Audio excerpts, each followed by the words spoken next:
You're welcome back in Jesus' name. Earlier on, we talked about what spiritual wars are. And now I am going to talk about how to rebuild them. How to rebuild broken walls. From our previous talk, we said in the book of Psalm 91, verse 1, we said, "He that dwelleth in the presence of the Most High God shall abide under the shadow of the Almighty.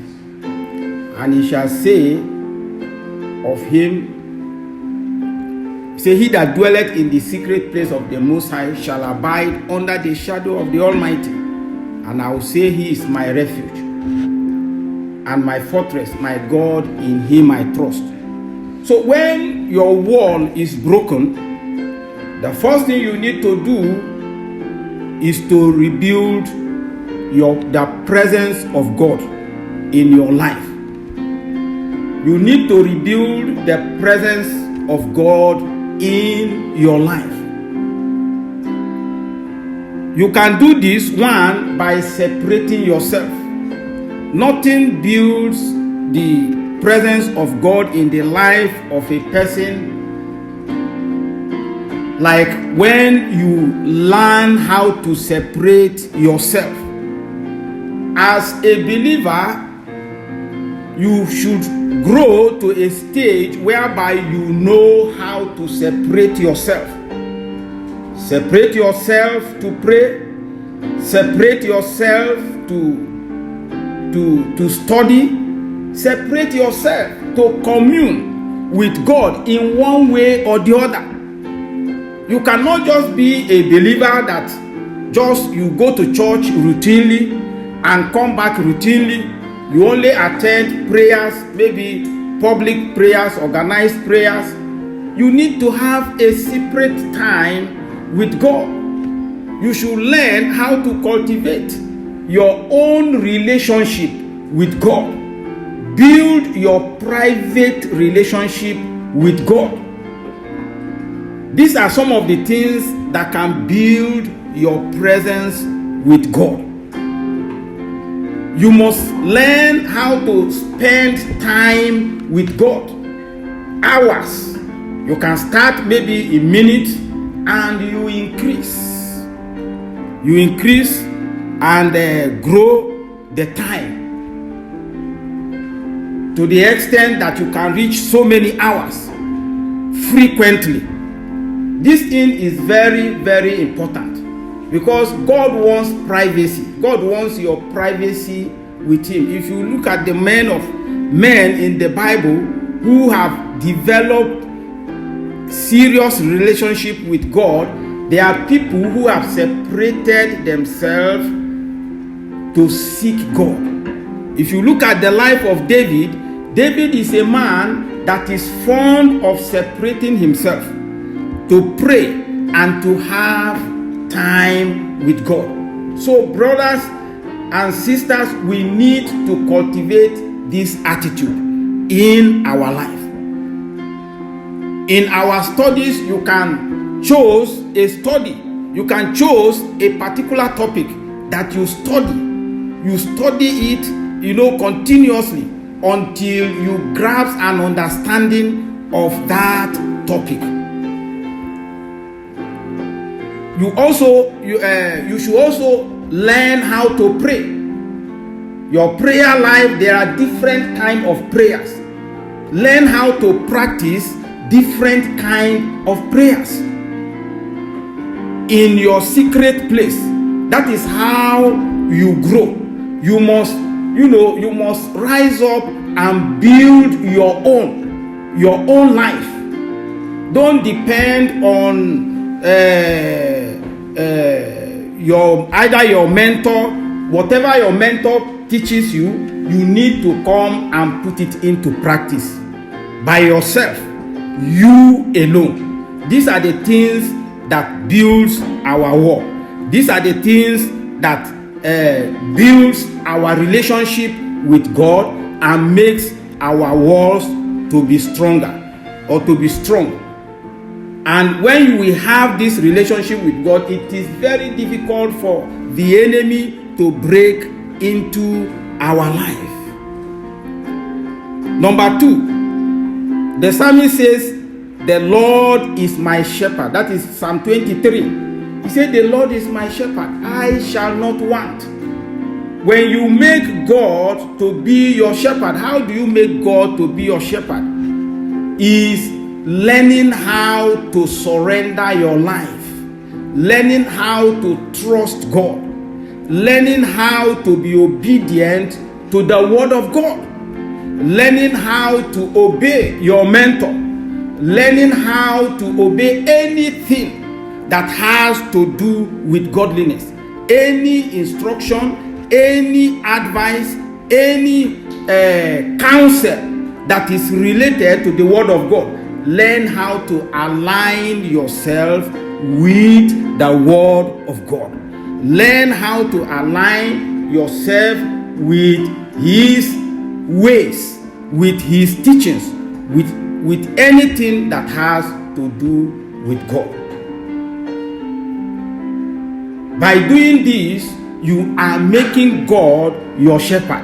And when God is your shepherd, you will not lack. The wall of lack will be broken in your life. The wall of life will be broken. The wall of lack will be broken in your life when God is your shepherd. What makes us to lack mostly is when we decide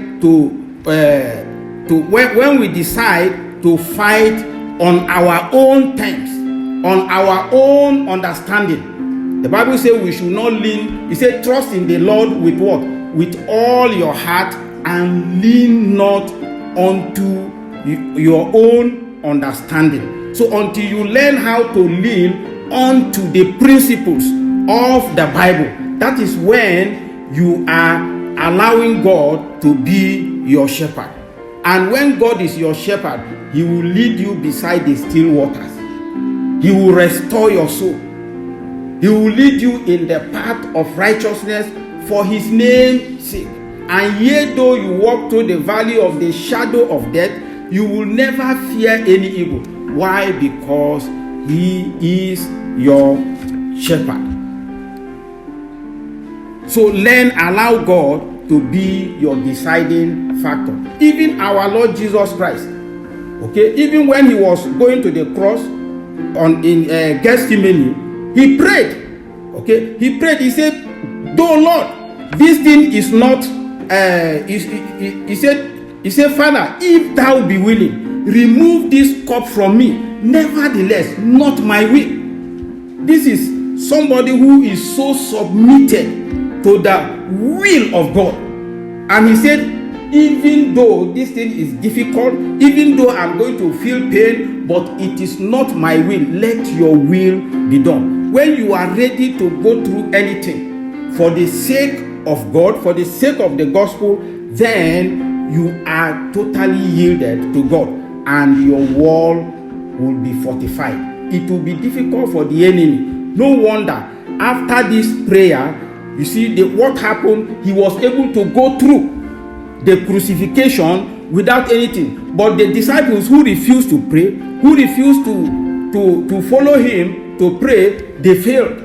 Peter denied him. Why? Because he succumbed to the weakness of his body and he slept off. There are times when we sleep off instead of praying. Even though God is calling us to prayer, but we are not submitted to him, and because of that, we face certain temptation that we begin to ask questions. Oh God, why did this happen? Praise the name of the Lord. So another thing, as we said earlier, we said righteousness also. Lack of righteousness breaks our word. So we need to be in right relationship with God. The Bible says Jesus is our righteousness. If you don't have a relationship with God, then your righteousness is as filthy rags. It opens door for the devil to operate. I believe what is happening in this country is as a result of the diminishing righteousness in this nation. Evil is everywhere. Evil is everywhere. In the organization, in any organization you go, corruption is so terrible. And we organize we organize EndSARS protests and so on, and still there is no solution. So righteousness is a reproach to a nation. So we need to bring in the fear of God into our life and make sure we follow God's standard. Another thing is prayers. Number 4, prayers. In the book of Ezekiel, God said he sought for a man that will build a hedge. I believe what is happening in this nation is because God has not found men, real men that will stand in the area of leadership and also in the area of prayers. That is why we are passing through this. We think it is when we revolt to the organization, it is when we organize protest. Protest cannot solve the problem. It's good to protest to make our feeling known to our leaders, but that alone cannot solve problem until we get men to pray, until we all stand up to pray for this nation. It is our prayer that will make God find a man. It is our prayer that will bring righteous men into position. It is our prayer that will change the situation. It is our prayer that can touch the heart of the people, of our leaders, those in position, until we rise up to pray. You see, I sought for a man. I pray that God will find a man in you. I pray that God will find a man in us. I pray that God will find a man in the church in the name of Jesus.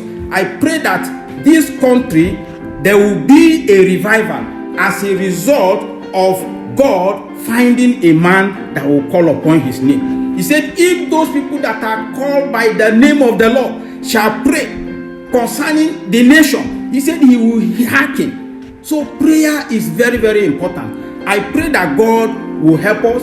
I pray that God will strengthen us. I pray that God will submit to God, that God will raise people in our midst, including us, to pray for this nation in the name of Jesus. Thank you all.